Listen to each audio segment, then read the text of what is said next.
Bienvenue sur votre chaîne École du Futur, c'est M. Diallo, professeur de S. Aujourd'hui, c'est le plaisir de commencer avec vous le programme de la classe de terminale. Naturellement, nous allons démarrer par la première leçon intitulée l'organisation de l'encéphale. Cette leçon est la première leçon du thème sur l'organisation du système nerveux cérébrospinal des mammifères. Le système nerveux cérébrospinal des mammifères est principalement constitué de deux parties, à savoir le système nerveux central appelé névrax et le système nerveux périphérique. Le système nerveux central est lui-même subdivisé en deux sous-parties, à savoir le premier centre qui est l'encéphale et le deuxième centre qui est la moelle épinière. L'encéphale lui-même est constitué du cerveau, du cervelet et du bulbe rachidien. Chacun de ces éléments-là est un centre. L'encéphale est subdivisé en trois centres. Le cerveau, lui, il est subdivisé en différentes régions distinctes appelées lobes. Ici, vous avez en réalité le lobe frontal. Ici, vous avez le lobe pariétal. Et à la base, vous avez ce qu'on appelle le lobe occipital à ce niveau-là et le lobe temporal ici. Donc, voici les différentes lobes du cerveau. Ensuite, après le système nerveux central, il y a le système nerveux périphérique qui, lui, est constitué principalement des nerfs. Et on distingue deux différentes catégories de nerfs. En effet, il y a des nerfs qui sont rattachés à l'encéphale. On va les appeler des nerfs crâniens. Ils sont au nombre de 12 paires. Il y a également des nerfs qui sont rattachés à la moelle épinière. Ils sont appelés nerfs rachidiens et ils sont au nombre de 31 paires. Le système nerveux périphérique est constitué principalement par ces nerfs-là. Mais il n'y a pas que ces nerfs. Il y a également les ganglions, comme par exemple cette chaîne ganglionnaire que vous avez à ce niveau-là. Voici les éléments qui permettent en réalité à un organisme de communiquer d'abord au sein de lui-même, c'est-à-dire une communication entre organes ou bien une communication entre glandes, etc. Mais également, c'est ce système nerveux-là qui permet à cet organisme que vous voyez là de communiquer avec son milieu extérieur, c'est-à-dire l'ensemble des éléments qui l'entourent. Le cours d'aujourd'hui s'articule autour de 3 points. Dans un premier temps, nous allons d'abord voir la localisation et le système de protection de l'encéphale. Ensuite, nous allons voir l'organisation externe de l'encéphale. Et enfin, nous allons voir l'organisation interne de l'encéphale. Puis à la fin, je vais vous donner un bonus qui va vous permettre de tester vos connaissances par rapport à cette leçon. Ce sera un exercice d'application qui va vous permettre de vérifier votre compréhension du cours. Voici les principaux objectifs du cours. À la fin de cette vidéo, vous devez être capable de déterminer la localisation de l'encéphale et d'expliquer son système de protection.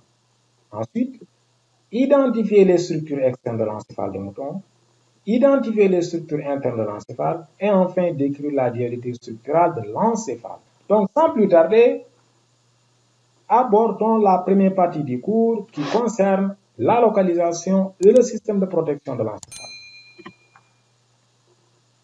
Comme vous pouvez le voir à travers cette photo, l'encéphale indiqué par cette flèche-là est localisé dans la... Cet encéphale que vous voyez ici est protégé d'abord par les os du crâne, ensuite par 3 enveloppes appelées méninges. Ces enveloppes sont de l'extérieur vers l'intérieur, la dure mère, l'arachnoïde et enfin maintenant on passe à l'organisation externe de l'encéphale. Mais avant de démarrer cette partie-là, j'aimerais d'abord vous dire que pour décrire l'organisation externe de l'encéphale, on va procéder par des observations suivant des faces. On va d'abord observer l'encéphale suivant une face ventrale. Ensuite, on va observer l'encéphale suivant une face dorsale.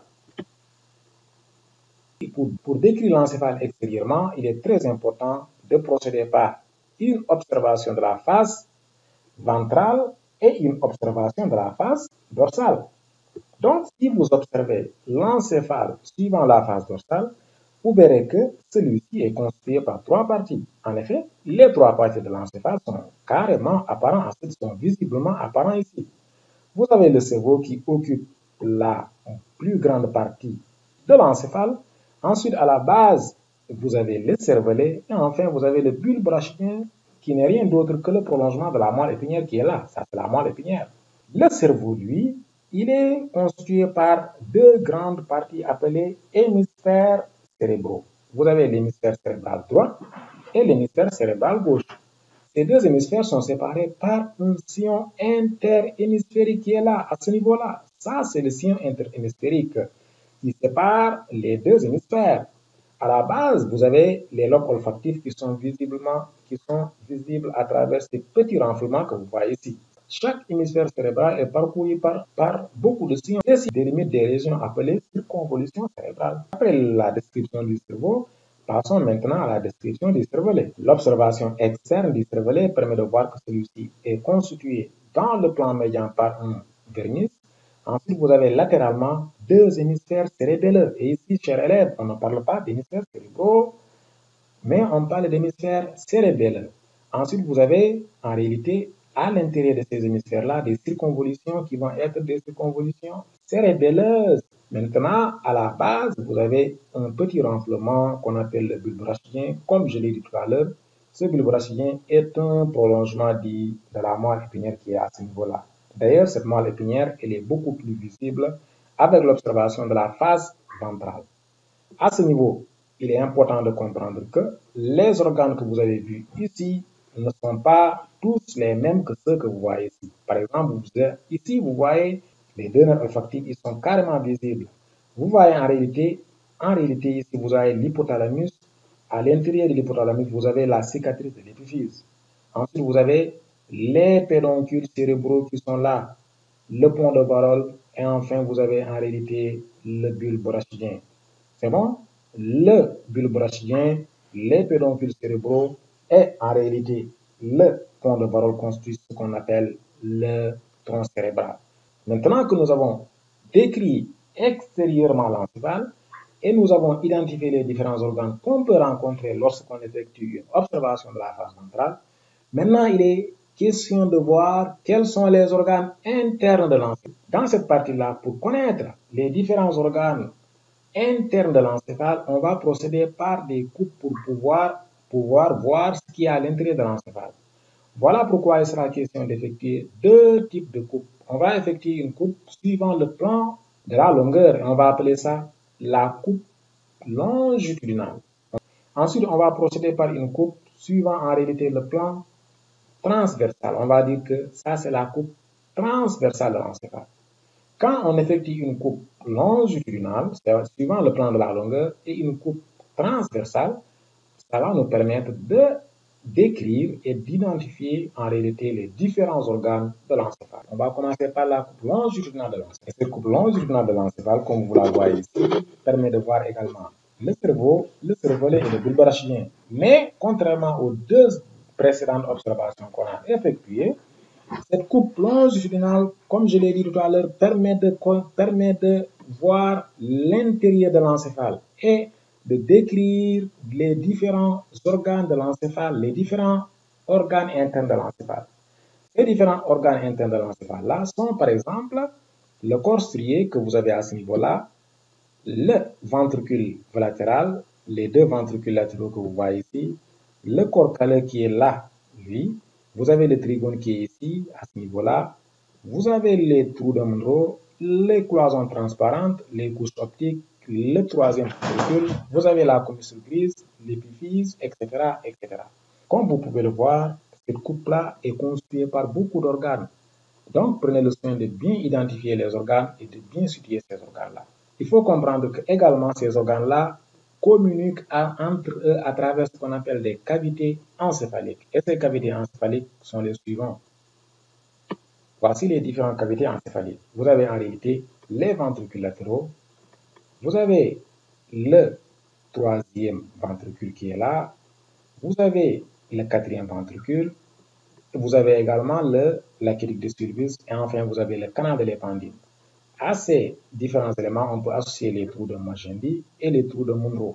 Donc, voici les différents, en réalité, cavités qui permettent aux différents organes de l'encéphale de communiquer. Donc, vous voyez les organes là, ils communiquent à travers les différentes cavités que je vous ai montré tout à l'heure. Donc là, c'était une coupe suivant le plan de la longueur de l'encéphale. Maintenant, on va effectuer une coupe suivant le plan, en réalité, transversal de l'encéphale. Voilà pourquoi on parle de coupe transversale de l'encéphale. Et à ce niveau-là, vous voyez ici un trait qui indique l'endroit de l'encéphale où la coupe a été effectuée. Et c'est très important de comprendre cela. Parce que cet encéphale-là est constitué par des étages encéphaliques. À chaque étage correspond un certain nombre d'organes, correspond également un certain nombre de cavités, mais correspond également un certain nombre, en réalité, de vésicles. Et il est important de comprendre que les organes que vous allez rencontrer lorsque la coupe est effectuée à ce niveau-là ne sont pas les mêmes lorsque la coupe est effectuée à ce niveau-là, ne sont pas également les mêmes lorsque la coupe est effectuée à ce niveau-là. À chaque coupe correspond un certain nombre d'organes, correspond un certain nombre de vésicules, correspond un certain nombre en réalité de cavités.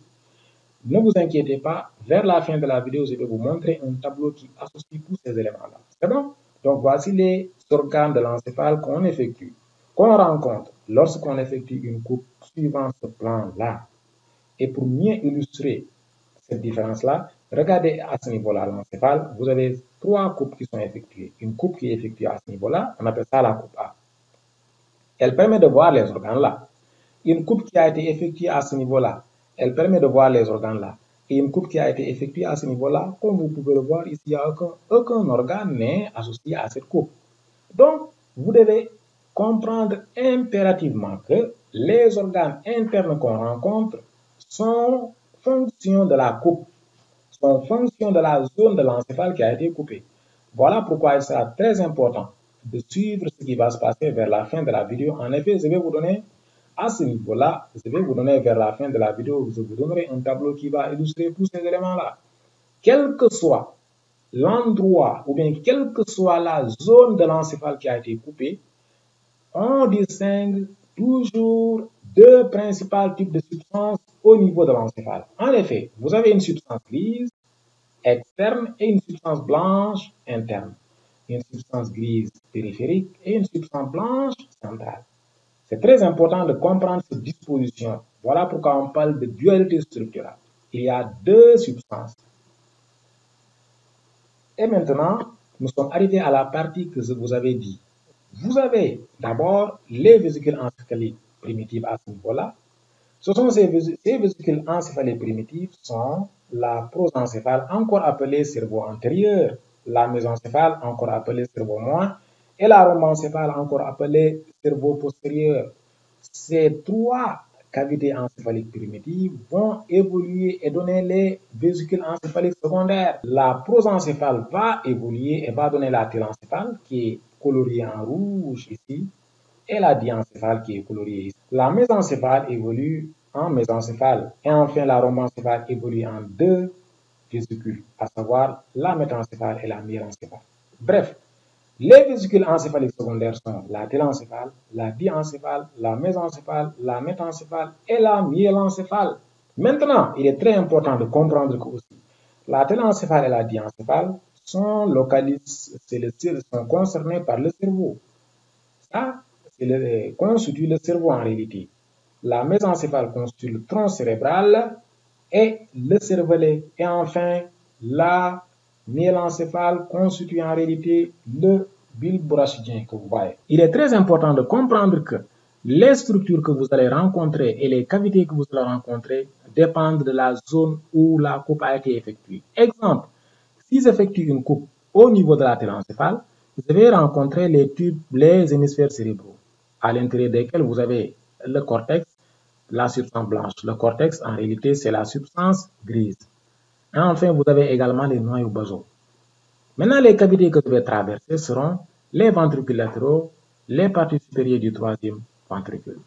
Si par contre, j'effectue une coupe au niveau du diencéphale, je vais rencontrer en réalité le thalamus, l'hypothalamus, je vais traverser le thalamus, l'hypothalamus et l'épithalamus. Les cavités que je vais rencontrer à ce niveau-là seront le troisième ventricule. Vous voyez qu'à chaque coupe correspond un ensemble de structures qui va être concerné, mais également un ensemble de cavités qui va être concerné. C'est bon? Donc, voici le tableau que vous devez connaître pour en réalité savoir que si la coupe a été effectuée au niveau du diencéphale, je vais rencontrer les organes là et les cavités là. Si la coupe a été effectuée au niveau du diencéphale, voici les organes que je vais traverser et voici les cavités que je vais traverser. Si par contre la coupe a été effectuée au niveau du diencéphale, voici les organes que je rencontrerai et voici en réalité les cavités que je vais rencontrer, ainsi de suite, ainsi de suite. C'est bon? Donc ce tableau-là, je vous informe que vous devez le maîtriser par cœur. Alors, chers élèves, comme promis, en début de vidéo, nous sommes arrivés au moment du bonus. Et le bonus concerne deux exercices d'application. Le premier exercice d'application est celui-là. Vous voyez que vous avez un schéma. Première question, dites-moi dans les commentaires que représente ce schéma. Deuxième question, que représente chacun des numéros. Par exemple, le numéro 1, c'est quoi? Le numéro 2, c'est quoi? Le numéro 3, c'est quoi? Etc. jusqu'au numéro 22. Le deuxième exercice d'application est le suivant. On vous dit associe chaque lettre au chiffre correspondant. Exemple, vous avez G7. Donc, voici les lettres et voici les chiffres. Faites une association. Traitez ces deux exercices et mettez les réponses dans les commentaires. Quand j'aurai un nombre de réponses suffisamment important, je ferai une vidéo pour répondre pour apporter la correction de ces. Maintenant, cap sur le prochain cours. Le prochain cours concerne l'organisation de la moelle épinière. Pour ne pas rater ce cours-là, je vous invite à vous abonner à la chaîne et à activer la cloche de notification pour ne pas louper ce deuxième cours, ainsi que tous les autres cours qui vont être déroulés dans cette chaîne. Chers élèves, c'est la fin de la vidéo. Merci de l'avoir suivi. À très bientôt.